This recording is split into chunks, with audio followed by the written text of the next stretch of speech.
Government ಎಕ್ಸಾಮ್ಗೆ prepare ಆಗ್ತಿರೋ ಆಸ್ಪಿರೆಂಟ್ಸ್ಗೆ 24 ಗಂಟೆನೂ ಸಾಲಲ್ಲ ಅಂತ ಅನ್ನಿಸ್ತಾ ಇರುತ್ತೆ. ಓದಕ್ಕೆ ಬುಕ್ ಇಟ್ಕೊಂಡು ಕೂತ್ಕೊಂಡ್ರೆ friends, phone, social media, celebrity gossips ಅಥವಾ ನೋಡಬೇಕು ಅನ್ಕೊಂಡಿರೋ ಸೀರೀಸು ಇದ್ರ ಬಗ್ಗೆ ಎಲ್ಲ ನಿಮ್ಮ ತಲೆ ಡಿಸ್ಟ್ರಾಕ್ಟ್ ಆಗ್ತಾ ಇರ್ಬೋದು. ಬಟ್ ನೀವು ಗೌರ್ಮೆಂಟ್ ಎಕ್ಸಾಮ್ಸ್ಗೆ ಪ್ರಿಪೇರ್ ಆಗ್ತಾ ಇದ್ರೆ ನಿಮ್ಮ ರಿಯಲ್ ಪ್ರೆಷರ್ ಹೇಗಿರುತ್ತೆ ಅಂತ ನಂಗೆ ಅರ್ಥ ಆಗುತ್ತೆ. ಫ್ಯಾಮಿಲಿಯಿಂದ ಎಕ್ಸ್ಪೆಕ್ಟೇಷನ್ಸ್ ಆಗಿರ್ಬೋದು ಅಥವಾ ಕಂಪ್ಯಾರಿಸನ್, ಕಾಂಪಿಟೇಷನ್, ನಾನು ಈ ಎಕ್ಸಾಮ್ನ ನಿಜವಾಗ್ಲೂ ಕ್ರ್ಯಾಕ್ ಮಾಡೋಕ್ಕಾಗತ್ತಾ ಅನ್ನೋ ಒಂದು ಸೆಲ್ಫ್ ಡೌಟ್. ರಿಲ್ಯಾಕ್ಸ್. ಇದಕ್ಕೆ one of the best solutions ಅಂತ ಅಂದರೆ ಒಂದು ಐಡಿಯಲ್ ಟೈಮ್ ಟೇಬಲ್. ಸೊ ನಾನೇನಾದರೂ ನಿಮ್ಮ ಪೊಸಿಷನಲ್ಲಿ ಇದ್ದಿದ್ರೆ ನನ್ನ ಒಂದು ಡೈಲಿ ರೊಟೀನ್ ಹೇಗಿರ್ತಾ ಇತ್ತು ಅಂತ ಒಂದು ಯೋಚನೆ ಮಾಡಿ ಜಾಸ್ತಿ ಬರ್ನ್ಔಟ್ ಆಗದೆ ಸಿಂಪಲ್ ಯೆಟ್ ಎಫೆಕ್ಟಿವ್ ಆಗಿರುವಂತಹ ಒಂದು ಟೈಮ್ ಟೇಬಲ್ನ ಪ್ರಿಪೇರ್ ಮಾಡಿದ್ದೀನಿ. ಅದನ್ನ ನಿಮ್ಮ ಜೊತೆ ಶೇರ್ ಮಾಡ್ತಾ ಇದ್ದೀನಿ. ಅದ್ರ ಜೊತೆ ನಿಮ್ಮ ಸಕ್ಸಸ್ ರೇಟ್ನ ಸೈಲೆಂಟ್ಲಿ ಡಿಸ್ಟ್ರಾಯ್ ಮಾಡ್ತಾ ಇರುವಂತಹ ಟಾಪ್ 5 ಮಿಸ್ಟೇಕ್ಸ್ ನೀವು ಏನು ಮಾಡ್ತಾ ಇರ್ಬೋದು ಆ್ಯಂಡ್ ಅದನ್ನ ಹೇಗೆ ರಿಸಾಲ್ವ್ ಮಾಡ್ಬೋದು, ಇದೆಲ್ಲದನ್ನು ಈ ವಿಡಿಯೋದಲ್ಲಿ ಮಾತಾಡೋಣ. ಸೊ ವಿಡಿಯೋನ ಶುರು ಮಾಡೋಣ. ನೀವು ಇನ್ ಕೇಸ್ 5:30 ಹೇಳೋ ಅಭ್ಯಾಸ ಇಟ್ಕೊಂಡಿಲ್ಲ ಅಂತ ಅಂದರೆ ಐ ಸಜೆಸ್ಟ್ ಪ್ಲೀಸ್ 5:30 ಹೇಳೋ ಅಭ್ಯಾಸ ಮಾಡ್ಕೊಳ್ಳಿ, ಎಸ್ಪೆಷಲಿ ಗೌರ್ಮೆಂಟ್ ಎಕ್ಸಾಮ್ಸ್ಗೆ ಪ್ರಿಪೇರ್ ಆಗ್ತಿರೋರು. ಬಿಕಾಸ್ ಈ ಟೈಮಲ್ಲಿ everything will be so quiet ಅಲ್ವಾ. ನಿಮ್ಮ ಮೈಂಡ್ ನೀವೇನೇ ಇನ್ಫಾರ್ಮೇಷನ್ ಕೊಟ್ಟರು ಅದನ್ನ ಗ್ರಾಸ್ಪ್ ಮಾಡ್ಕೊಳ್ಳೋಕ್ಕೆ ತುಂಬ ರೆಸೆಪ್ಟಿವ್ ಆಗಿರುತ್ತೆ. So it's the ideal time. So in case ನೀವೀಗ 5:30 ಅಥವಾ 6:30 ಹೇಳ್ತಾ ಇದ್ದೀರಾ ಅಂತ ಅಂದ್ರೂ ಬೆಳಗ್ಗೆ ಎದ್ದಿದ ತಕ್ಷಣ ಸ್ಟ್ರಿಕ್ಟ್ಲಿ ನೀವೊಂದು ರೂಲ್ನ ಫಾಲೋ ಮಾಡಲೇಬೇಕು. ಏನು? No phone, no noise, no news, ಇದೆಲ್ಲ ಬ್ಯಾನ್.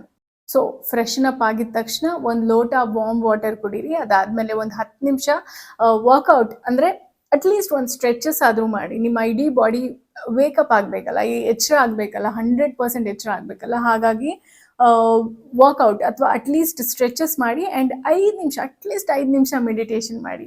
ಹೀಗೆ ಮಾಡೋದ್ರಿಂದ ನೀವು ಏನೇ ಇನ್ಫಾರ್ಮೇಷನ್ ಹಾಕಿದ್ರು ನಿಮ್ಮ ತಲೆಯಲ್ಲಿ ಅದನ್ನ ತುಂಬ ಹೊತ್ತು ಹಿಡಿದಿಟ್ಕೊಳ್ಳೋದಕ್ಕೆ ಅಥವಾ ಕಾನ್ಸಂಟ್ರೇಷನ್ ಅಥವಾ ಫೋಕಸಲ್ಲಿ ನಿಮ್ಮ ತಲೆಯೊಳಗೆ ಸ್ಟೋರ್ ಆಗೋದಕ್ಕೆ ತುಂಬ ಇದು ಸಹಾಯ ಮಾಡುತ್ತೆ. ಸೊ ಅಟ್ಲೀಸ್ಟ್ ಒಂದು 5 ನಿಮಿಷ ಮೆಡಿಟೇಷನ್ ಪ್ರಾಕ್ಟೀಸ್ ಮಾಡಿ.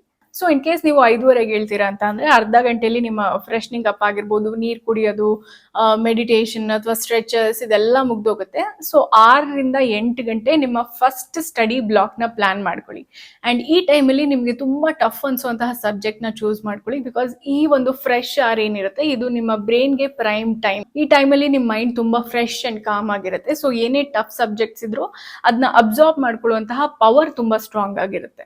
8ರಿಂದ 9 ಗಂಟೆ ತಿಂಡಿ ತಿನ್ನೋದಕ್ಕೆ ಆ್ಯಂಡ್ ರಿಲ್ಯಾಕ್ಸ್ ಆಗೋದಕ್ಕೆ ಯೂಸ್ ಮಾಡಿ. ತಿಂಡಿ ತಿಂತ ನಿಮ್ಮ ಯಾವುದಾದ್ರೂ ಫೇವ್ರೆಟ್ ಮೋಟಿವೇಶನಲ್ ಸ್ಪೀಕರ್ನ ಪಾಡ್ಕಾಸ್ಟ್ನ ಕೇಳ್ಬೋದು. ಸೊ ಈ ಪಾಡ್ಕಾಸ್ಟ್ ನಿಮ್ಮ ದಿನನ ಎನರ್ಜೆಟಿಕ್ ಆಗಿ ಶುರು ಮಾಡೋದಕ್ಕೆ ಹೆಲ್ಪ್ ಮಾಡುತ್ತೆ. ಆ್ಯಂಡ್ ಆಲ್ಸೋ ಈ ಪಾಡ್ಕಾಸ್ಟ್ ನಿಮ್ಮ ನೆಕ್ಸ್ಟು ಸ್ಟಡಿ ಬ್ಲಾಕ್ಸ್ಗೆ ಒಂದು ಫ್ಯೂಯಲ್ ಆಗುವಾಗುತ್ತೆ. ಸೊ ಇದರಿಂದ ನಿಮ್ಮ focus and energy and motivation pump up ಆಗುತ್ತೆ. 9ರಿಂದ 1 ಗಂಟೆ ನೀವು ಇನ್ ಕೇಸ್ ಕಾಲೇಜಲ್ಲಿ ಓದ್ತಾ ಇದ್ದೀರಾ ಅಂತ ಅಂದರೆ ಕಾಲೇಜ್ ಅಥವಾ ನೀವು ಜಾಬ್ ಮಾಡ್ತಾ ಇದ್ದೀರಾ ಅಂತ ಅಂದರೆ ಆಫೀಸ್ ಇಲ್ಲೇ ಟೈಮ್ ಸ್ಪೆಂಡ್ ಆಗೋಗುತ್ತೆ. ಇನ್ ಕೇಸ್ ನೀವು ಜಾಬ್ ಮಾಡ್ತಾ ಇಲ್ಲ ಅಥವಾ ಕಾಲೇಜ್ಗೆ ಹೋಗ್ತಾ ಇಲ್ಲ, ಫುಲ್ ಟೈಮ್ ಎಕ್ಸಾಮಿಗೆ ಪ್ರಿಪೇರ್ ಆಗ್ತಿದ್ದೀರಾ ಅಂತ ಅಂದರೆ ಈ ಟೈಮಲ್ಲಿ ಮಾಕ್ ಟೆಸ್ಟ್ ತಗೊಳ್ಳಿ. ಇನ್ ಕೇಸ್ ನೀವು ಜಾಬ್ ಮಾಡ್ತಾ ಇದ್ದೀರಾ ಅಥವಾ ಕಾಲೇಜ್ಗೆ ಹೋಗ್ತಾ ಇದ್ರೆ ಈ ಒಂದು ಮಾಕ್ ಟೆಸ್ಟ್ ಸೆಷನ್ನ ನೀವು ಸಂಜೆ ಪ್ಲಾನ್ ಮಾಡ್ಕೋಬಹುದು. 1ರಿಂದ 2 ಗಂಟೆ ಈ ಟೈಮಲ್ಲಿ ಊಟ ಮಾಡೋದಕ್ಕೆ ಆ್ಯಂಡ್ ಪವರ್ ನ್ಯಾಪ್ಗೆ ಈ ಟೈಮ್ನ ಯೂಸ್ ಮಾಡಿ. ಒಂದು 15 to 20 ಮಿನಿಟ್ಸ್ ಊಟ ಆದಮೇಲೆ ಕಣ್ಮುಚ್ಕೊಂಡು ರಿಲ್ಯಾಕ್ಸ್ ಮಾಡೋದಾಗಿರ್ಬೋದು ಅಥವಾ ನಿದ್ದೆ ಮಾಡೋದು ತುಂಬ ಇಂಪಾರ್ಟೆಂಟ್. ಇದರಿಂದ ನಿಮ್ಮ ಮೆಮರಿ ಆ್ಯಂಡ್ ಫೋಕಸ್ ಇಂಪ್ರೂವ್ ಆಗುತ್ತೆ. ಇನ್ ಕೇಸ್ ನಿಮಗೆ ಈ ಒಂದು 15-20 ಮಿನಿಟ್ಸ್ ಮಲ್ಗೋ ಅಥವಾ ನಿದ್ದೆ ಮಾಡೋ ಅಭ್ಯಾಸ ಇಲ್ಲ ಅಂತ ಅಂದರೆ ಬಿಗಿನಿಂಗಲ್ಲಿ ಅಲಾರ್ಮ್ ಇಟ್ಕೊಳ್ಳಿ. ಆಮೇಲೆ ನಿಮ್ಮ ಬಾಡಿ ಅದಕ್ಕೆ ಅಡ್ಜಸ್ಟ್ ಆಗೋಗುತ್ತೆ. ಈಗ ನಾನು ಮಧ್ಯಾಹ್ನ ಮಲಗಬೇಕು ಅಂತ ಅಂದರೆ ಕರೆಕ್ಟಾಗಿ 10 to 15 ಮಿನಿಟ್ಸ್ ಆಗಿದ ತಕ್ಷಣ ಎಚ್ಚರ ಆಗೋಗುತ್ತೆ. ಆ್ಯಂಡ್ ಎಚ್ಚರ ಆದಾಗ ನನ್ನ ಮೈಂಡ್ ಬೆಳಗ್ಗೆ ಇರೋ ರೀತಿ ಫ್ರೆಶ್ ಆಗಿರುತ್ತೆ. ಸೊ ಏನೇ ಒಂದು ಪ್ರೊಡಕ್ಟಿವ್ ಕೆಲಸ ಮಾಡಬೇಕು ಅಂತ ಅಂದ್ರೂ ಎನರ್ಜಿ ತುಂಬ ಚೆನ್ನಾಗಿರುತ್ತೆ ಆ್ಯಂಡ್ ಬ್ರೈನ್ ತುಂಬ ಓಪನ್ ಅಪ್ ಆಗಿರುತ್ತೆ, ರೆಸೆಪ್ಟಿವ್ ಆಗಿರುತ್ತೆ. ಸೊ 1ರಿಂದ 2 ಗಂಟೆಯಲ್ಲಿ ಊಟ ಆಗುತ್ತೆ ಆ್ಯಂಡ್ ಪವರ್ ನ್ಯಾಪ್ ಒಂದು 15 to 20 ಮಿನಿಟ್ಸ್ ಆಗುತ್ತೆ. ಆ್ಯಂಡ್ ಈ ಟೈಮಲ್ಲಿ ನಿಮಗೆ ಬೇಕು ಅಂತ ಅಂದರೆ ಸೋಷಿಯಲ್ ಮೀಡಿಯಾ ಒಂದು 10 to 15 ಮಿನಿಟ್ಸ್ ಸ್ಕ್ರೋಲ್ ಮಾಡಿ ಅಷ್ಟೇ. ಅದಕ್ಕಿಂತ ಜಾಸ್ತಿ ಯೂಸ್ ಮಾಡಬೇಡಿ. ಬಿಕಾಸ್ ನಿಮ್ಮ ಮೈಂಡ್ನ ಒಂದು ಟ್ರ್ಯಾಕಲ್ಲಿ ಸೆಟ್ ಮಾಡ್ಕೊಂಡು ಅದು ಹೋಗ್ತಾ ಇರುತ್ತೆ. ಈ ಕಡೆ ನೀವು ಸೋಷಿಯಲ್ ಮೀಡಿಯಾ ಅಂತ ಅಂದರೆ ಮತ್ತದು ಡಿಸ್ಟ್ರಾಕ್ಟ್ ಆಗಿ ಮತ್ತದು ವಾಪಸ್ ಸ್ಟಡೀಸ್ ಮೇಲೆ ಫೋಕಸ್ ಮಾಡಬೇಕು ಅಂತ ಅಂದರೆ it takes a lot of time and energy. ಬ್ರೈನ್ಗೆ ಪಾಪ ತುಂಬ ಡ್ರೈನ್ ಆಗುತ್ತೆ. ಹಾಗಾಗಿ ಒಂದು 10-15 ಮಿನಿಟ್ಸ್ ಸ್ಕ್ರೋಲ್ ಮಾಡಿ ಅಷ್ಟೇ. ಆಮೇಲೆ 2 to 4 o'clock ತುಂಬ ಲೈಟರ್ ಟಾಪಿಕ್ಸ್ನ ಚೂಸ್ ಮಾಡ್ಕೊಳ್ಳಿ. ಕರೆಂಟ್ ಅಫೇರ್ಸ್ ಆಗಿರ್ಬೋದು ಅಥವಾ ನ್ಯೂಸ್ ಪೇಪರ್ ಓದೋದಾಗಿರ್ಬೋದು, ದ ಹಿಂದೂ, ಇಂಡಿಯನ್ ಎಕ್ಸ್ಪ್ರೆಸ್ ಈ ರೀತಿ. ಆ್ಯಂಡ್ ನೀವು ಏನೇ ಓದಿದ್ರು ನ್ಯೂಸ್ ಪೇಪರಲ್ಲಿ ಕರೆಂಟ್ ಅಫೇರ್ಸ್ನ ಅದನ್ನ ಒಂದು ಕಡೆ ನೋಟ್ ಮಾಡ್ಕೊಳ್ಳಿ. It's very very important. ಇಲ್ಲ ಅಂದರೆ ಯಾವುದು ನೆನಪಲ್ಲಿರಲ್ಲ. ಸಂಜೆ 4 to 5 o'clock ಈ ಟೈಮಲ್ಲೂ ಅಷ್ಟೇ ಇನ್ಸ್ಟಾಗ್ರಾಮ್ ಸ್ಕ್ರೋಲಿಂಗ್ನ ಪ್ಲೀಸ್ ಅವಾಯ್ಡ್ ಮಾಡಿ. ಬಿಕಾಸ್ ಬೆಳಗ್ಗೆಯಿಂದ ನಿಮ್ಮ ಬ್ರೈನ್ಗೆ ಒಂದು ಟ್ರೈನಿಂಗ್ ಕೊಟ್ಟಿರ್ತೀರ, ಮತ್ತೆ ಇನ್ಸ್ಟಾಗ್ರಾಮ್ ಸ್ಕ್ರೋಲಿಂಗ್ ಅಂತ ಅಂದರೆ ಮತ್ತೆ ಅದು ಡಿಸ್ಟ್ರಾಕ್ಟ್ ಆಗುತ್ತೆ, ಮತ್ತೆ it will go of track. So ಈ ಟೈಮಲ್ಲಿ ಟೀ ಕುಡಿಯೋದಾಗಿರ್ಬೋದು, ಕಾಫಿ ಅವಾಯ್ಡ್ ಮಾಡಿ. ಸಂಜೆ ಕಾಫಿ ಕುಡಿದ್ರೆ ನಿಮಗೆ ರಾತ್ರಿ ಸ್ಲೀಪ್ ಕ್ವಾಲಿಟಿ ತುಂಬ ಹಾಳಾಗುತ್ತೆ. ಸೊ ಟೀ ಪ್ರಿಫರ್ ಮಾಡಿ ಆ್ಯಂಡ್ ಒಂದು ಲೈಟ್ ವಾಕ್ ಮಾಡ್ಬೋದು. ಈ ವಾಕ್ ಮಾಡೋ ಟೈಮಲ್ಲಿ ನಿಮ್ಮ ಫೇವ್ರೆಟ್ ಪಾಡ್ಕಾಸ್ಟ್ ಆಗಿರ್ಬೋದು ಅಥವಾ ಮ್ಯೂಸಿಕ್ ಕೇಳಿ. ಮ್ಯೂಸಿಕ್ ಅಂತ ಅಂದರೆ ಲಿರಿಕ್ಸ್ನ ಅವಾಯ್ಡ್ ಮಾಡಿ, ಆದಷ್ಟು ಇನ್ಸ್ಟ್ರೂಮೆಂಟಲ್ ಮ್ಯೂಸಿಕ್ನ ಕೇಳಿ. ಗಿಟಾರ್ ಆಗಿರ್ಬೋದು, ವಯಲಿನ್ ಆಗಿರ್ಬೋದು. ಇದು ನಿಮ್ಗೆ ಅಭ್ಯಾಸ ಇಲ್ಲ ಅಂತ ಅಂದರೆ ಕೇಳಿ ನೋಡಿ, ಮೈಂಡ್ ತುಂಬಾ ರಿಲ್ಯಾಕ್ಸ್ ಆಗುತ್ತೆ, ಕಾಮ್ ಡೌನ್ ಆಗುತ್ತೆ. ಸಂಜೆ 5ರಿಂದ 7 ಗಂಟೆ ನಿಮ್ಮ ಸ್ಟಡಿ ಬ್ಲಾಕ್ ನಂಬರ್ 3. ರಿಫ್ರೆಶ್ಮೆಂಟ್ ಆದಮೇಲೆ ಬ್ಯಾಕ್ ಟು ವರ್ಕ್. ಸೊ ಈ ಟೈಮಲ್ಲಿ ಒಂದು ರೌಂಡ್ ರಿವೈಸ್ ಮಾಡಿಕೊಂಡು ಕ್ವೆಶ್ಚನ್ ಪೇಪರ್ ಸಾಲ್ವ್ ಮಾಡೋದಾಗಿರ್ಬೋದು ಅಥವಾ ಚಾಟ್ GPT ಯೂಸ್ ಮಾಡಿಕೊಂಡು ಕ್ವಿಸ್ ತಗೊಳ್ಳಿ. ಸೊ ಇದು ತುಂಬ ಇಂಪಾರ್ಟೆಂಟ್. ಯಾಕಂದರೆ ನೀವು ಬೆಳಗ್ಗೆಯಿಂದ ಏನು ಓದಿದ್ದೀರಾ ಅದನ್ನು ಎಷ್ಟು ನೆನ್ಪಿಟ್ಕೊಂಡಿದ್ದೀರಾ ಆ್ಯಂಡ್ ಎಷ್ಟು ಅರ್ಥ ಮಾಡ್ಕೊಂಡಿದ್ದೀರಾ ಅನ್ನೋ ಒಂದು ಕ್ಲಿಯರ್ ಐಡಿಯಾ ಸಿಗುತ್ತೆ ನಿಮಗೆ. ರಾತ್ರಿ 7 ಗಂಟೆಯಿಂದ 8 ಗಂಟೆ ಇದು ಊಟ ಮಾಡೋದಕ್ಕೆ ಐಡಿಯಲ್ ಟೈಮ್. ನಂದು ಅಷ್ಟೇ, ರಾತ್ರಿ 8 ಗಂಟೆ ಒಳಗೆಲ್ಲ ಊಟ ಆಗೋಗುತ್ತೆ. ಎಸ್ಪೆಷಲಿ ನೀವು ಈ ಡಿನ್ನರ್ ರುಟೀನ್ನ ಫಾಲೋ ಮಾಡಲೇಬೇಕು. ಬಿಕಾಸ್ ಬೇಗ ಊಟ ಆದರೆ ರಾತ್ರಿ ಬೇಗ ಮಲಗ್ಬೋದು, ರಾತ್ರಿ ಬೇಗ ಮಲಗಿದ್ರೆ ಬೆಳಗ್ಗೆ ಬೇಗ ಎಚ್ಚರ ಆಗುತ್ತೆ. ಸೊ ಊಟ ಆದಮೇಲೆ ನೀವು ಬೆಳಗ್ಗೆಯಿಂದ ಏನೇನೆಲ್ಲ ಓದಿದ್ರಿ ಆ್ಯಂಡ್ ಅದರಲ್ಲಿ ಯಾವುದು ಚೆನ್ನಾಗಿ ಅರ್ಥ ಆಯಿತು ಆ್ಯಂಡ್ ಯಾವುದು ಇಂಪ್ರೂವ್ ಆಗಬೇಕು ಅನ್ನೋದನ್ನೆಲ್ಲ ಒಂದು ಕಡೆ ನೋಟ್ ಮಾಡ್ಕೊಳ್ಳಿ. ಸುಮ್ಮನೆ ರ್ಯಾಂಡಮ್ ಆಗಿ ಓದೋದಕ್ಕಿಂತ ಈ ರೀತಿ ಒಂದು ಪ್ರೊಡಕ್ಟಿವ್ ಆಗಿ ಪ್ಲಾನ್ ಮಾಡಿಕೊಂಡ್ರೆ ನಿಮ್ಗೊಂದು ಕ್ಲಿಯರ್ ರೂಟ್ ಮ್ಯಾಪ್ ಕೂಡ ಸಿಗುತ್ತೆ. ರಾತ್ರಿ 8ರಿಂದ 9 ಗಂಟೆ ಈ ಟೈಮಲ್ಲಿ ನೀವು ಯಾವುದಾದ್ರೂ ಸ್ಪಿರಿಚುವಲ್ ಬುಕ್ ಆಗಿರ್ಬೋದು ಅಥವಾ ನಿಮ್ಮ ಫೇವ್ರೆಟ್ ಆಂಟ್ರಪ್ರಿನರ್ ಒಂದು ಬಯೋಗ್ರಫಿ ಬುಕ್ನ ಓದ್ಬೋದು. ನಿಮ್ಗೆ ಅಭ್ಯಾಸ ಇಲ್ಲ ಅಂತ ಅಂದರೆ ಜಾಸ್ತಿ ಬೇಡ, 1 to 2 pages ಓದಿ ಸಾಕು. ಆ್ಯಂಡ್ ಈ ರೀತಿ ಬುಕ್ ಓದುವಾಗ ನೀವು ಕ್ಯಾಮಮಿಲ್ ಟೀ ಕುಡಿಬೋದು. ನಾನು ಈ ಟೀನ ಒಂದು 5-6 ತಿಂಗಳಿಂದ ಕುಡಿತಾ ಇದ್ದೀನಿ. ನನ್ನ sleep quality next level improve ಆಗಿದೆ. ಆ್ಯಂಡ್ ಎಸ್ಪೆಷಲಿ ಓದ್ತಾ ಇರೋರಿಗೆ ಕ್ವಾಲಿಟಿ ಸ್ಲೀಪ್ ತುಂಬಾ ಇಂಪಾರ್ಟೆಂಟ್. ಇದರಿಂದನೇ ನಿಮ್ಮ ಮೆಮರಿ ಸ್ಟ್ರಾಂಗ್ ಆಗೋದು. 9 ಗಂಟೆಗೆಲ್ಲ ಮಲ್ಕೊಂಡ್ಬಿಡ್ಬೇಕಂತೆ, ನಂದಿನ್ನೂ ಊಟನೇ ಆಗಿರಲ್ಲ ಅಂತ ಅನ್ಕೋತಾ ಇದ್ದೀರಾ, ನನಗೆ ಗೊತ್ತು. ಬಟ್ ಲಿಸನ್, ಲೈಫಲ್ಲಿ ಒಂದು ಲೆವೆಲಲ್ಲಿ ಇರಬೇಕು, ಪ್ರೋಗ್ರೆಸ್ ಆಗಬೇಕು ಅಂತ ಈ ಒಂದು ಟಫ್ ಎಕ್ಸಾಮ್ಸ್ಗೆ ಪ್ರಿಪೇರ್ ಆಗ್ತಾ ಇದ್ದೀರಾ. ಸೊ ಇದ್ರ ಜೊತೆ ಡಿಸಿಪ್ಲಿನು ಬೆಳೆಸ್ಕೊಂಡ್ರೆ ನೀವು ಯೋಚನೆ ಮಾಡುವಂತಹ ರೀತಿ, ನಿಮ್ಮ ಪರ್ಸ್ನಾಲಿಟಿ, ನಿಮ್ಮ ಎಂಟೈರ್ ಲೈಫ್ ಎಷ್ಟು ಪಾಸಿಟಿವ್ ಆಗಿ ಚೇಂಜ್ ಆಗುತ್ತೆ ಅಂತ ನಾನು ಹೇಳಲ್ಲ, ಬಟ್ ನೀವೇ ಎಕ್ಸ್ಪೀರಿಯನ್ಸ್ ಮಾಡ್ತೀರಾ. ಆದರೆ ಕೆಲವೊಂದು ಸ್ಯಾಕ್ರಿಫೈಸಸ್ನ ಮಾಡಿದ್ರೆ ಆ್ಯಂಡ್ ಈ ಒಂದು ರೊಟೀನ್ ನಾನು ಏನು ಹೇಳಿದ್ದೀನಿ ಅದನ್ನ ಫಾಲೋ ಮಾಡಿದ್ರೆ ಮಾತ್ರ. ಸೊ ಒಂದು ಕ್ಲಿಯರ್ ರೊಟೀನ್ ಪ್ಲಾನ್ನ ನೋಡಿದ್ವಿ. ಈಗ ಸ್ಟೂಡೆಂಟ್ಸ್ ಬೀಳ್ಬೋದಾದಂತಹ 5 ಬಿಗ್ಗೆಸ್ಟ್ ಟ್ರ್ಯಾಪ್ಸ್ ಯಾವುದು ಆ್ಯಂಡ್ ಅದನ್ನ ಹೇಗೆ ರಿಸಾಲ್ವ್ ಮಾಡ್ಕೊಳ್ಬೋದು ಅನ್ನೋದನ್ನ ನೋಡೋಣ. Mistake number 1, passive studying. Recall ಮಾಡದೆ ಸುಮ್ಮನೆ ಓದ್ತಾ ಇರೋದು. ಈ ರೀತಿ ಓದುವಾಗ ನಿಮ್ಗೆ ಏನೋ ಕಲಿತಾ ಇದ್ದೀನಿ ಅಂತ ಅನ್ಸುತ್ತೆ, ಆದರೆ ತಲೆಯಲ್ಲಿ ಏನು ಸ್ಟ್ರಾಂಗ್ ಆಗಿ ಕೂತ್ಕೊಳ್ಳಲ್ಲ. ಸೊ ಎವ್ರಿ ಟೈಮ್ ನೀವೇನಾದ್ರೂ ಕಲಿತಾಗ ಬುಕ್ ಕ್ಲೋಸ್ ಮಾಡಿ ಒಂದ್ಸರಿ ರೀಕಾಲ್ ಮಾಡ್ಕೊಳ್ಳಿ, ಒಂದ್ ಕಡೆ ಬರ್ಕೊಳ್ಳಿ. Active recall is very powerful.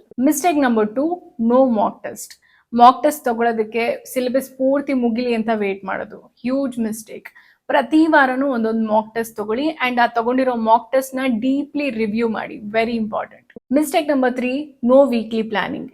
ಏನೋ ಒಂದು ಡೈರೆಕ್ಷನ್ ಇಲ್ಲದೆ ಸುಮ್ಮನೆ ಇಡೀ ದಿನ ಓದ್ತಾ ಇರೋದು. ಈ ರೀತಿ ಓದಿದ್ರೆ ನೀವು ಬರ್ನ್ಔಟ್ ಆಗ್ತೀರಾ and also you will feel guilty. So weekly ಪ್ಲಾನ್ಸ್ನ ಮಾಡ್ಕೊಳ್ಳಿ, ಒಂದು ವಾರದಲ್ಲಿ ಏನೇನೆಲ್ಲ ಕವರ್ ಮಾಡಬೇಕು ಅಂತ. ಸೊ ಅಕಸ್ಮಾತ್ ನಿಮಗೆ ಒಂದಿನ ಏನಾದರೂ ಸ್ಕೆಡ್ಯೂಲ್ ಹೆಚ್ಚು ಕಮ್ಮಿ ಆಯಿತು ಅಂತ ಅಂದ್ರೂ ವೀಕ್ಲಿ ಟಾರ್ಗೆಟ್ನ ರೀಚ್ ಆಗಬೇಕು ಅಂತ ನೀವು ನೆಕ್ಸ್ಟ್ ಡೇ ಅದನ್ನ ಕಾಂಪೆನ್ಸೇಟ್ ಮಾಡೇ ಮಾಡ್ತೀರಾ. ಮಿಸ್ಟೇಕ್ ನಂಬರ್ 4, ಸೋಷಿಯಲ್ ಮೀಡಿಯಾದಲ್ಲಿ ಬೇರೆಯವ್ರ ಜೊತೆ ನಿಮ್ಮನ್ನ ನೀವು ಕಂಪೇರ್ ಮಾಡಿಕೊಂಡು ಕಾನ್ಫಿಡೆನ್ಸ್ನ ಹಾಳು ಮಾಡ್ಕೊಳ್ಳೋದು. Don't do that. ಪ್ರತಿಯೊಬ್ಬರದು ಅವ್ರದ್ದೇ ಆದಂತಹ ಪೇಸ್ ಆರ್ ಸ್ಪೀಡ್ ಇರುತ್ತೆ. ಸೊ ನಿಮ್ಮ ನೆನ್ನೆಯ ಪ್ರೋಗ್ರೆಸ್ನ ಇವತ್ತಿನ ಪ್ರೋಗ್ರೆಸ್ ಜೊತೆ ಕಂಪೇರ್ ಮಾಡ್ಕೊಳ್ಳಿ. Remember, you alone should be your competitor. ಪ್ರತಿ ದಿನಾನು ನಿಮ್ಮ ಪ್ರೋಗ್ರೆಸ್ನ ನೀವೇ ಟ್ರ್ಯಾಕ್ ಮಾಡ್ಕೊಳ್ಳಿ. ಇದರಿಂದ ನಿಮ್ಮಲ್ಲಿ ನಿಮಗಿರ್ಬೋದಾದಂತಹ ನಂಬಿಕೆ ಆ್ಯಂಡ್ ಕಾನ್ಫಿಡೆನ್ಸ್ನ ಮ್ಯಾಜಿಕಲಿ ಇನ್ಕ್ರೀಸ್ ಮಾಡುತ್ತೆ. Mistake number 5, no emotional recharge. ಏನು ಎಂಟರ್ಟೈನ್ಮೆಂಟ್ ಇಲ್ಲದೆ, ಏನು ಜಾಯ್ ಇಲ್ಲದೆ ಇಡೀ ದಿನ ಓದು ಓದು ಓದು ಅಂತ ಇದ್ರೆ ನೀವು ಬರ್ನ್ಔಟ್ ಆಗೋಗ್ತೀರಾ. After all we are humans, ನಾವು ರೋಬೋಟ್ಸ್ ಅಲ್ಲ, ಇಡೀ ದಿನ ಪ್ರೊಡಕ್ಟಿವ್ ಆಗಿರೋಕ್ಕಾಗಲ್ಲ. ನಮ್ಮ ಹ್ಯೂಮನ್ ಮೈಂಡ್ ಕೂಡ ಆ ರೀತಿ ವೈರ್ ಆಗಿಲ್ಲ. ಸೊ ನೀವು ಓದಿದ್ದು ನಿಮ್ಮ ತಲೆಯಲ್ಲಿ ಸ್ಟ್ರಾಂಗ್ ಆಗಿ ಉಳಿಬೇಕು ಅಂತ ಅಂದರೆ ನಿಮ್ಮ ಮೈಂಡ್ಗೆ ಸ್ವಲ್ಪ ರೆಸ್ಟ್ ಬೇಕು, ಅದು ಸ್ವಲ್ಪ ರಿಲ್ಯಾಕ್ಸ್ ಆಗಬೇಕು. ಸೊ ನಿಮಗೆ ತುಂಬ ಇಷ್ಟ ಆಗಿರುವಂತಹ ಯಾವುದಾದ್ರೂ ಒಂದು ಹಾಬಿಗೆ ದಿನಾಗ್ಲೂ ಒಂದು ಅರ್ಧ ಗಂಟೆ ಟೈಮ್ ಕೊಡಿ. ಆ್ಯಂಡ್ ಫ್ರೆಂಡ್ಸ್, ಈ ಎಕ್ಸಾಮ್ನ ಪನಿಷ್ಮೆಂಟ್ ಅನ್ನೋ ರೀತಿ ಟ್ರೀಟ್ ಮಾಡಿಬಿಡಿ, ಬಟ್ ನಿಮ್ಮ ಲೈಫ್ ಪ್ರಿಪರೇಷನ್ ಅನ್ನೋ ರೀತಿ ಟ್ರೀಟ್ ಮಾಡಿ. ನೀವು ಏನೇ ಆಗಲಿ ಐ ಶೋ ಅಪ್, ನಾನು ಅಂದ್ಕೊಂಡಿರುವಂತಹ ಸ್ಕೆಡ್ಯೂಲ್ನ ನಾನು ಫಾಲೋ ಮಾಡೇ ಮಾಡ್ತೀನಿ ಅನ್ನೋ ಒಂದು ಶಿಸ್ತಿನ ವ್ಯಕ್ತಿಯಾಗಿ ನೀವು ದಿನಾಗ್ಲೂ ಬದಲಾಗ್ತಾ ಇದ್ದೀರಾ. And congratulations for those tough choices you have made. Exams ಮುಗ್ದೋಗುತ್ತೆ, ಬಟ್ ನೀವು ಈಗ ಬಿಲ್ಡ್ ಮಾಡ್ಕೊಳ್ತಾ ಇರುವಂತಹ ಸ್ಟ್ರಾಂಗ್ ಮೈಂಡ್ಸೆಟ್ ನೀವು ಸಾಯೋವರೆಗೂ ಇರುತ್ತೆ. ಸೊ ಈ ಮೈಂಡ್ಸೆಟ್ ನಿಮಗೆ ಪರ್ಸ್ನಲಿ ಪ್ರೊಫೆಷ್ನಲಿ ಎರಡರಲ್ಲೂ ಪಾಸಿಟಿವ್ ಆಗಿ ಕಾಂಟ್ರಿಬ್ಯೂಟ್ ಮಾಡ್ತಾನೆ ಇರುತ್ತೆ. ಸೊ ಈ ಎಕ್ಸಾಮ್ನ ನಿಮ್ಮ ಸ್ಟ್ರಾಂಗ್ ಮೈಂಡ್ಸೆಟ್ ಬಿಲ್ಡ್ ಮಾಡ್ಕೊಳ್ಳೋದಕ್ಕೆ ಸಿಕ್ಕಿರೋ ಒಂದು ಗೋಲ್ಡನ್ ಆಪರ್ಚುನಿಟಿ ಅನ್ನೋ ರೀತಿ ಟ್ರೀಟ್ ಮಾಡಿ. ಈ ಗೌರ್ಮೆಂಟ್ ಎಕ್ಸಾಮ್ಸ್ ತಗೋಬೇಕು ಅನ್ನೋ ನಿಮ್ಮ ಒಂದು ಸ್ಟ್ರಾಂಗ್ ಆ್ಯಂಡ್ ಸೆನ್ಸಿಬಲ್ ಡಿಸಿಷನ್ಗೆ I am so proud of you. So ನೀವು ಸ್ಟ್ರಾಂಗ್ ಡಿಸಿಷನ್ಸ್ ತಗೊಂಡಾಗ ಸ್ಟ್ರಾಂಗ್ ಚಾಯ್ಸಸ್ ಕೂಡ ಮಾಡಬೇಕಾಗುತ್ತೆ. ಹಾಗಾಗಿ ನೀವು ಈಗ ಕೆಲವೊಂದು ಕಾಂಪ್ರಮೈಸಸ್ ಅಥವಾ ಸ್ಯಾಕ್ರಿಫೈಸಸ್ನ ಮಾಡಿದಾಗ ಮುಂದೆ ನಿಮ್ಮ ಲೈಫ್ ತುಂಬ ಈಸಿ ಆಗಿರುತ್ತೆ. ಸೊ ಆಲ್ವೇಸ್ ರಿಮೆಂಬರ್, ಈಗ ನೀವು ಹಾರ್ಡ್ ಚಾಯ್ಸಸ್ ಮಾಡಿದ್ರೆ ನಿಮ್ಮ ಲೈಫ್ ಮುಂದೆ ಈಸಿ ಆಗಿರುತ್ತೆ. ಬಟ್ ಈಗ ನಿಮ್ಮ ಚಾಯ್ಸಸ್ ತುಂಬ ಈಸಿ ಆಗಿದ್ರೆ ನಿಮ್ಮ ಲೈಫ್ ಮುಂದೆ ಹಾರ್ಡ್ ಆಗಿರುತ್ತೆ. ಸೊ ಡಿಸಿಷನ್ ನಿಮಗೆ ಬಿಟ್ಟಿದ್ದು. ಸೊ ಇವತ್ತಿನ ಟೈಮ್ ಟೇಬಲ್ನ ಫಾಲೋ ಮಾಡೋದಕ್ಕೆ ನೀವು ರೆಡಿ ಇದ್ದೀರಾ ಅಂತ ಅಂದರೆ ಐ ಆಮ್ ಕಮಿಟೆಡ್ ಅಂತ ಕಮೆಂಟ್ ಮಾಡಿ. ನೀವು ಮನಸ್ಸಲ್ಲಿ ಅಂದ್ಕೊಳ್ಳೋದಕ್ಕಿಂತ ಒಂದು ಕಡೆ ಬರೆದಾಗ ಅಥವಾ ಐ ಆಮ್ ರೆಡಿ ಅಥವಾ ಕಮಿಟೆಡ್ ಅಂತ ನೀವು ಕಮೆಂಟ್ ಮಾಡಿದಾಗ ನಿಮ್ಮ ಬ್ರೈನ್ ಆಕ್ಟಿವ್ ಆಗುತ್ತೆ, ಇನ್ಸ್ಪೈರ್ ಆಗುತ್ತೆ. ಸೊ ಐ ಆಮ್ ಕಮಿಟೆಡ್ ಅಂತ ನಿಮಗೋಸ್ಕರ ನೀವು ಕಮೆಂಟ್ ಮಾಡ್ಕೊಳ್ಳಿ. ಹಾಗೆ ಈ ವಿಡಿಯೋ ಹೆಲ್ಪ್ಫುಲ್ ಅಂತ ಅನ್ಸಿದ್ರೆ ಲೈಕ್ ಮಾಡಿ. ಹಾಗೆ ನಿಮ್ಮ ಜೊತೆ ಎಕ್ಸಾಮ್ಸ್ಗೆ ಪ್ರಿಪೇರ್ ಆಗ್ತಿರೋ ನಿಮ್ಮ ಫ್ರೆಂಡ್ಸ್ಗೂ ವಿಡಿಯೋನ ಶೇರ್ ಮಾಡಿ. ಹಾಗೆ ನೀವು ನನ್ನ ಚಾನಲ್ಗೆ ಹೊಸಬ್ರು ಅಂತ ಅಂದ್ರೆ consider subscribing, because more powerful content is coming your way. ಸರಿ, ಹಾಗಾದ್ರೆ ಈ ವಿಡಿಯೋ ನಿಮ್ಗೆಲ್ಲ ಹೆಲ್ಪ್ಫುಲ್ ಆಗಿತ್ತು ಅಂತ ಅನ್ಕೊಳ್ತಾ ಈ ವಿಡಿಯೋನ ಮುಗಿಸ್ತಾ ಇದ್ದೀನಿ. ಮತ್ತೆ ಮುಂದಿನ ವಾರ ಸಿಗೋಣ.